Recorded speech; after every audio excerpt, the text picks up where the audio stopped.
So now I'm going to leave you with Mr. Madin Cresic. He's CEO and president of K&R Negotiating Associates. Madin is a good friend and client, Act 20, Act 22 decree holder. He's living in Palmas right now, and he's a very well-accomplished author also. All right. Thank you, Roberto. How's everybody feeling? This is the post-lunchtime blues. Feel free to stand up and stretch. Just don't take a break, okay, because we're talking. All right. Very good summary by Roberto. Our circumstances, I think, on this panel, everybody has slightly different circumstances. I'll describe my circumstances first and then talk a little bit about how we accomplished our Act 22 decree and how we're trying to stay within the bounds necessary in order to maintain it.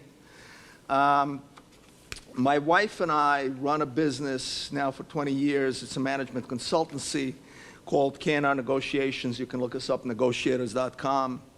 And when we found out about the benefits of both Act 20 and 22, we did a scouting trip here with the intent that our main benefits for the business and for us personally would come from Act 22. And so when we did a scouting trip here, December 2014, we did it with the intent to actually look at some place where we will be able to live. The whole notion is to actually move and live here. And we found it very nice, a lot nicer than we thought we would, and made a decision to move down to Palmas, and I'll talk about that in a second. So once we filed in January of 2015, and Roberto and Raul Vidal Sepulveda, his very able partner, pulled together the paperwork in a week or two. I mean, it was really quick. I got my 22 decree within 3-4 months. My wife took a little bit longer, and there were, a few questions during the process, but actually the process went extremely smoothly.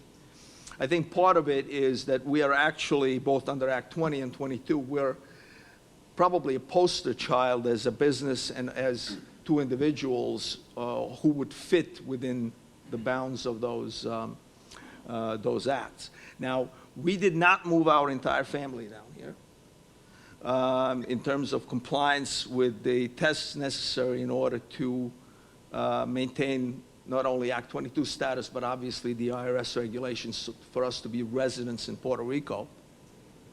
Partly because our family's grown. Our youngest children are in college. Our older children are hopefully off the payroll. So we just needed to move ourselves and our dog, which we did.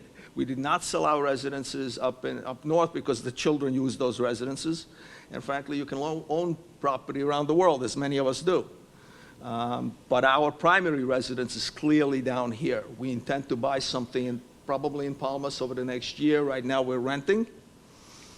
We joined a club in Palmas. We very quickly got our driver's licenses. We got our voter registrations. And we enjoy activities in the community, including charitable events and things like that. So I think from not only an intent standpoint, but actually the way that we enjoy life down here, I don't think there's any doubt that we are continuing to be poster children for how business should be conducted under Act 22. A couple of other things.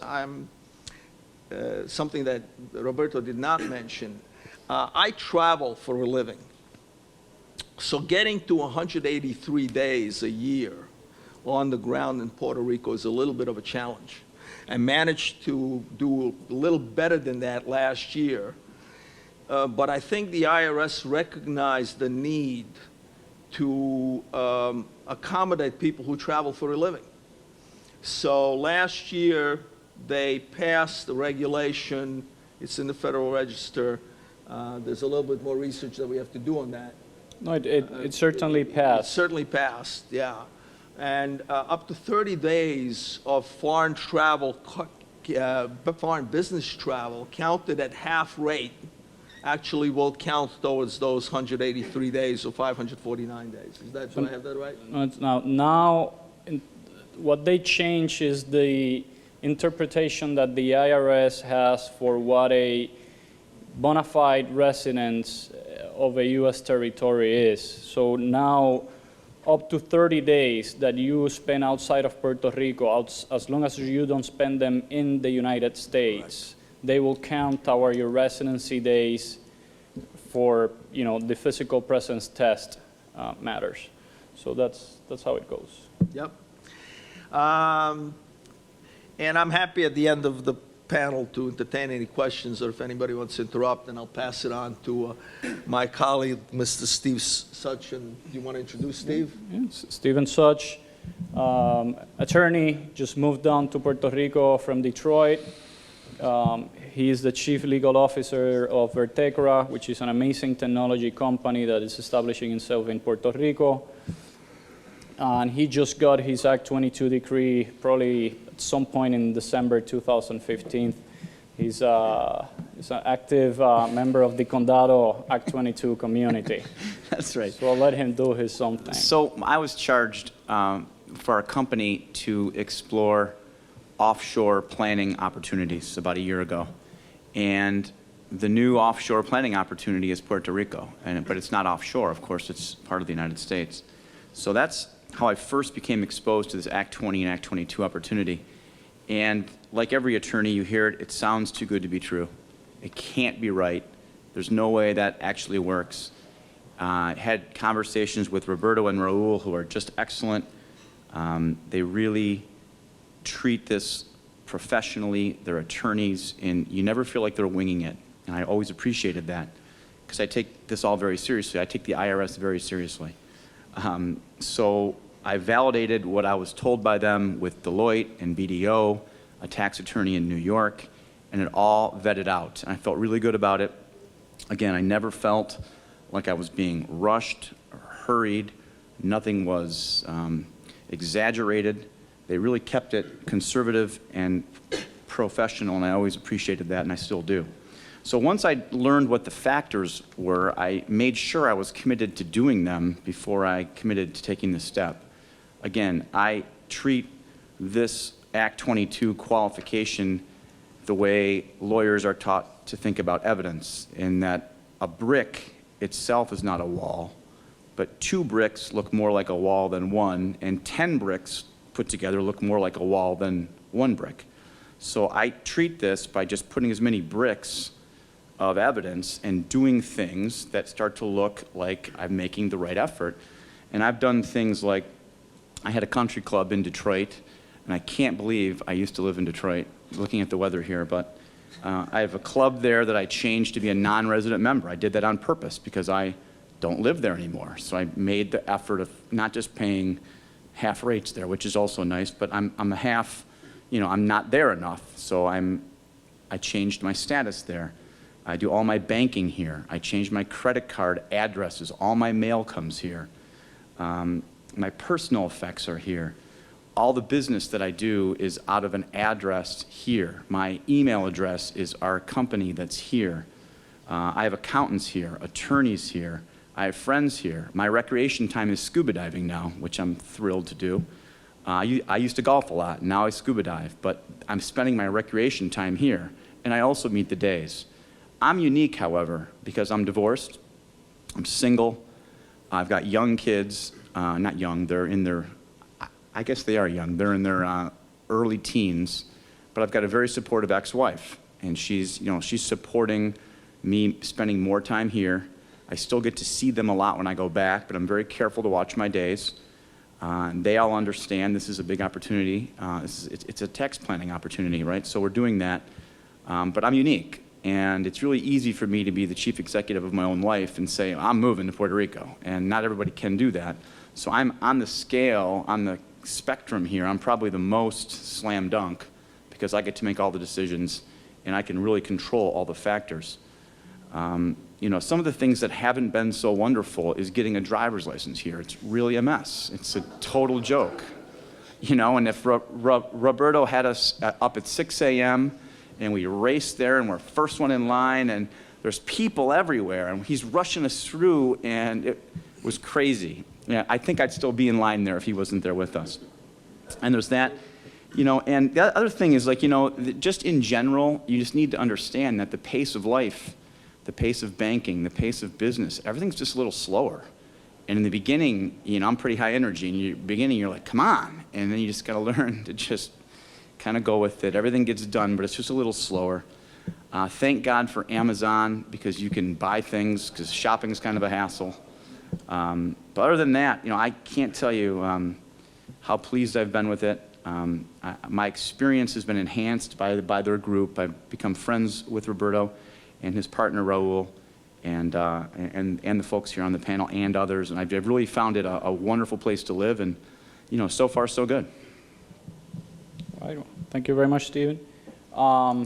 Just got two more clients and friends that I would like for them to share their experiences. And I want to point out that the reason why I picked this very special group is because they represent different different individuals moving down from Puerto Rico under very different circumstances and living in different areas of Puerto Rico. Like Madin is in Humacao, Palmas, Stephen is in the Condado area, you're going to find out Joshua is in Dorado, and now Justin, also a family man, moving from San Juan to Dorado. So it gives you a good idea of what to expect if you move down here under these laws.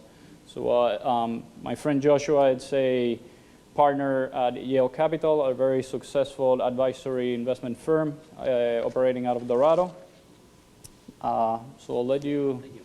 Thank you. Yeah, my situation is quite unique as well. Our firm, we're a large registered investment advisory firm. We were based out of Austin, Texas, and a lot of our focus of what we do for our clients is being very tax efficient. And in just doing constant searches on how to be tax efficient, my business partner came across this whole thing about Act 20 and Act 22.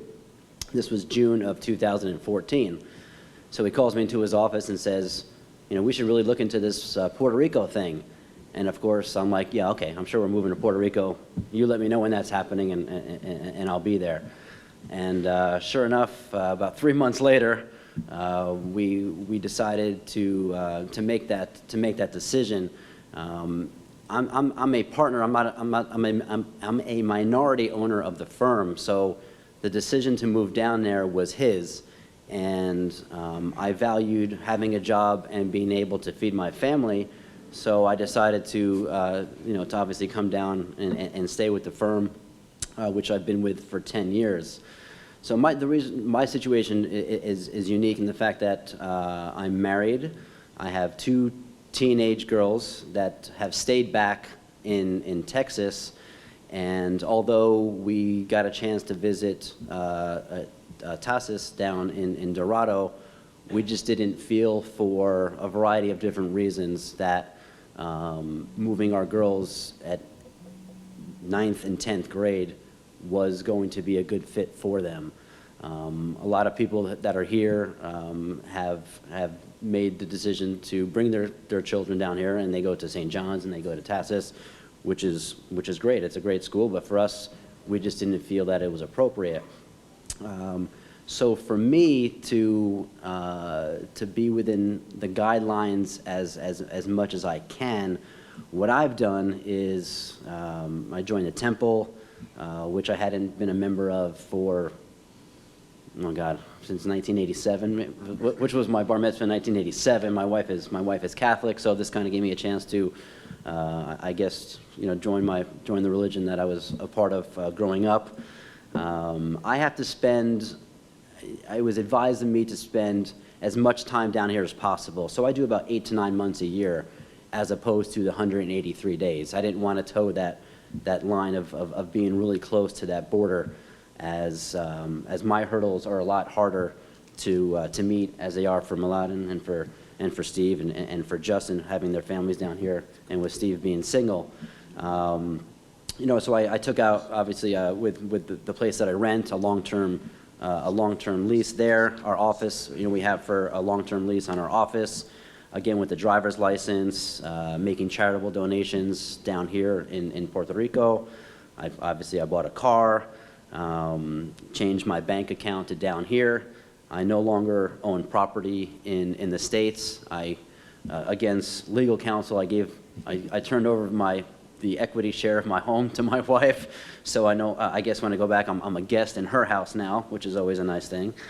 I got my voter's card down here, changed all of my mailing and credit card information. Actually got rid of all my credit cards in the States and just opened up a First Bank credit card. So that's the only credit card that I have is a Puerto Rico-based credit card.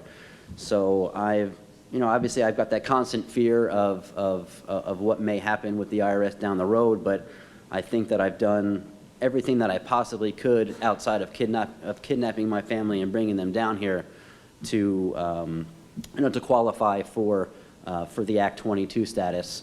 Our company is in Act 20 as well, but as it relates to 22, I've done everything that I think that I could possibly have done to meet that criteria, again, outside of forcing them, you know, to come down here, which I didn't want to do. So they're back in Texas. I go back a couple months, you know, throughout the year, and I'm out in Dorado. It's just by myself, so I'm in Dorado Del Mar, as I say, the poor part of Dorado, and but I enjoy it out there. Roberto and everybody that I've met have been you know, extremely helpful. Everybody's been real nice that I've met. I enjoy it. I've been here since December 31st of 2014. I have the picture from the airplane just above San Juan that I was here by January 1st of 2015. So it's a little bit different from. I'm kind of jealous of everybody here having, you know, making it a lot easier for them to qualify, but I wasn't fortunate enough to make that happen. So I'm doing my best to qualify under all these other guidelines. Okay, thank you so much, Joshua. Now, Mr. Justin Schreiber was one of my first clients back when we only had an office in New York. We didn't have our office in Puerto Rico. Justin runs an extremely successful financial advisory firm. He moved his wife and kid down to Puerto Rico, and he employs over 4 people now and entering into even some local PR ventures.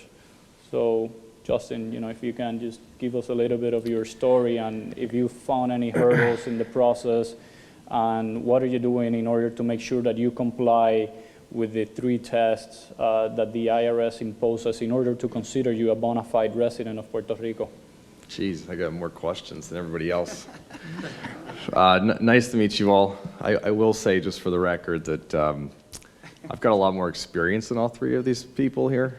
I filed my first decree January 1st, 2014. So anyway, it is what it is. Let's see. The other thing I'll say, just to get it out of the way, is, you know, Roberto was the guy that I originally met back in 2014. You know, I had started out working with some larger, you know, tax advisory firms in New York and northern New Jersey. I was living in Manhattan for the last decade prior to moving to Puerto Rico, and that's how I discovered Puerto Rico. A lot of those firms, you know, wanted hundreds of thousands of dollars or more to set up the infrastructure. You know, Roberto and his partner were really just incredible, and I always tell people, I give them a lot of references, and I always tell you I'm biased, but you know that really is the fee that I tell them they should be charging a residual fee, because I've used their services for years now, and I only paid once. But really, when you move here, you move your company here, I mean, you're going to need help for years, and if you have somebody on your team that knows this island intimately, it's a game changer. So there are a couple other really good people as well, but you definitely need to have somebody in that role. Don't try to do it yourself. What else? I mean, I was thinking, I mean, I think we covered a lot of the stuff, and I'm happy to answer any other questions like Madin said, but I think the key is, if you have a business that or a financial situation that can be compliant with the, Act 2022 system, or programs, first and foremost, if you're in that fortunate, position where you can actually source income out of Puerto Rico, the first thing that we put a lot of work into, and some of the panelists here actually put more work into it than I did, but you can definitely get comfortable from a regulatory standpoint that you can do things the right way and really, I think, eliminate your risk. I mean, you can get Ernst & Young or whatever accounting firm, big firm you want. You can spend as much money as you want and get all the opinions, so you're covered as long as you follow the regs, which I think that's kind of the biggest thing. I mean, I tend to approach this really conservatively, and what's the point of living down here for a couple of years and then all of a sudden, I assume that I'm going to be audited in a couple of years, and when I do, I want to be 100%. I don't want to stress about whether there's any risk that I'm going to have to write a big check. And there's always some risk, but if you can get it down, minimize that, that's the goal. And then I think secondly, from a personal standpoint, Act 22 is a super powerful program. Personally, and Act 20 is really a deferment, tax deferral strategy, which can be very powerful as well. But look, if it's a personal commitment, right? Everybody that I know that's come down here that's had a positive attitude and just embraced this place, made an effort to get to know other people, and just really understands that it's like anywhere in the world, right? You can move to Europe, you can move to Asia. There's always going to be good things, going to be bad things, and negative people are always going to hate most of their life. So I know one of those people. Anyway, the key is, look, it's just some inside humor here. I apologize, guys. But anyway, look. So if you come down here, you're going to embrace this place. I can almost guarantee you're going to love it. And the fact that you pay more taxes is an amazing thing. And I spent about 100. Last year was the first year I met the Act 22 requirements and spent 183 plus days or whatever it is. And I had an amazing year. I hated to leave. I just left for a month for Christmas, and the day I came back this week was the happiest day of the last 6 months. So I don't know. I mean, I think that's it. The rest is common. A lot of this is like anything else. It's common sense. I mean, I think that there's a big chunk of the Act 2022 holders that abuse the system, don't follow the rules, think the IRS is never going to audit people, think whatever. They live in the U.S. 90% of the year. I mean, I think they're idiots, and I think I hope that. I mean, I don't hope, I guess, but I'm glad. It's kind of nice for people who follow the rules, and I think they'll probably keep the auditors very busy and it's good for the rest of us. So if you come down here, you do it right, you're a real resident, you embrace this place, you don't try to bend the rules like everything else, I think there's a 99% chance you're going to be fine. And the other thing I don't know that Roberto mentioned that I think is maybe I just didn't hear it, but I think the kind of time period that you need to commit, that you cover, I think you really need to, for us, for my family, it was really you need to commit to at least 3 years, for the residency thing. You can't really jump down here for a year or two and jump back, because the IRS, that's probably not going to hold up. So it's really an 18-month. The way I sold it to my wife, I was like, look, you really can't spend 18 months over the course of 3 years, even less if you spend some time in Europe or wherever else you like to vacation internationally.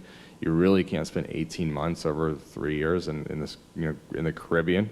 Learn to sail, snorkel, hang out on the beach. I mean, it's not that hard. I mean, the Ritz Reserve in Dorado is amazing. So that's pretty much it. I mean, I think that sums it up, and happy to answer any other questions. But if that's your situation and you approach this place positively, you want to come to live on an island, and you have the right kind of business structure, it's a home run. You should do it.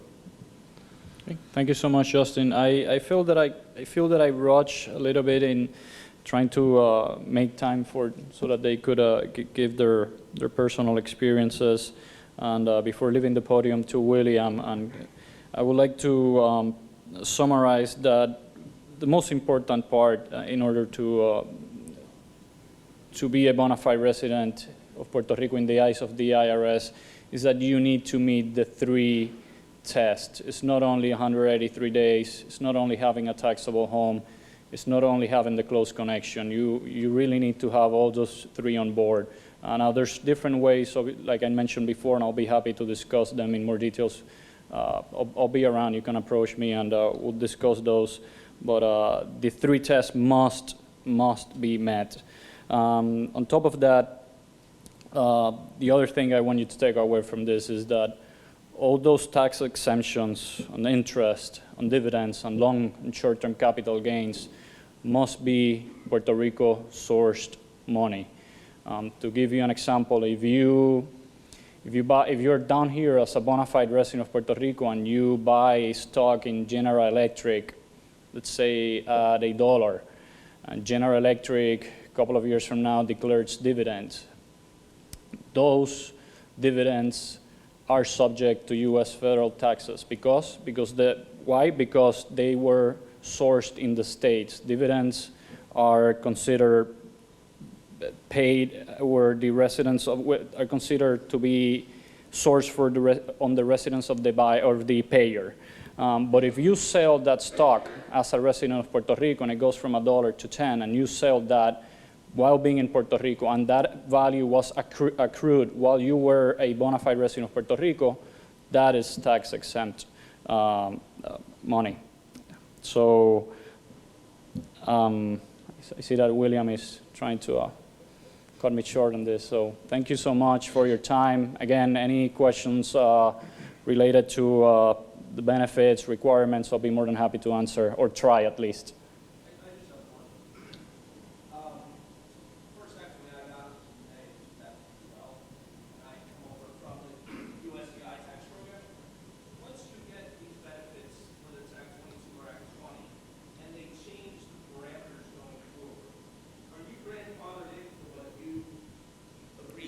Yes, you are bound by the rules of the decree that you received. For example, I have all of my clients here, they received their Act 22 decrees before December 1st, for example. So the requirement of buying a residence within the next 2 years after receiving the decree does not apply to them.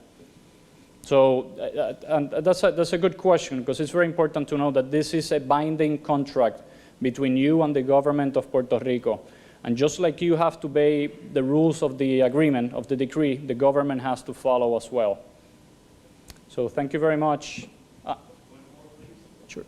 What if the feds bail out Puerto Rico, and in the infinite wisdom of Congress, they say we're going to get rid of these tax breaks, whatever? Could our decree be pulled, number one? Number two, if Puerto Rico ever became a state, could we lose the decree? There's not a specific answer I can give you. What I can tell you is that there were similar decrees in place in Hawaii before Hawaii became a state. And while in the process of Hawaii becoming a state, all of those similar tax incentives programs were grandfathered in and respected for the remaining of their time period. So my best guess is that if you take this to court, if it's something like that happens, and you take them to court, they will be validated. For both cases, both the feds say no, or if we went statehood? If we went statehood, I think they were going to be grandfathered in for the remaining, validated. Same for the other case. I would also add that, I think anything could happen. That's the whole point. I mean, you don't know what's going to happen when you go to court. That's why people avoid litigation. But I can tell you that in my limited experience here, I've seen this program work. I mean, it's bringing money here. People are spending money here. They're investing in property. People are buying houses, buying cars, bringing employees down. It's working. So they could choose to gut it. I mean, anything could happen, I think. But this is not just a paper idea. There's real substance behind this, and I think it's having the intended effect. Well, it's also very important to know that you don't need an Act 22 not to pay federal income taxes down here. As long as you're a bona fide resident of Puerto Rico, you will not pay federal income taxes on Puerto Rico sourced money. Now, obviously, you want the benefit, the added that the Commonwealth of Puerto Rico gives you with the Act 22 decree, that at the state level, quote unquote, you're not going to be paying taxes on your passive income. But it's very clear on U.S. Code Section 933 that income from sources within Puerto Rico are excluded from gross income for U.S. income tax purposes. So only Puerto Rico source income is exempt from federal income taxes. Okay. Well, thank you very much for your time, and hope to see you guys later down the road. Okay.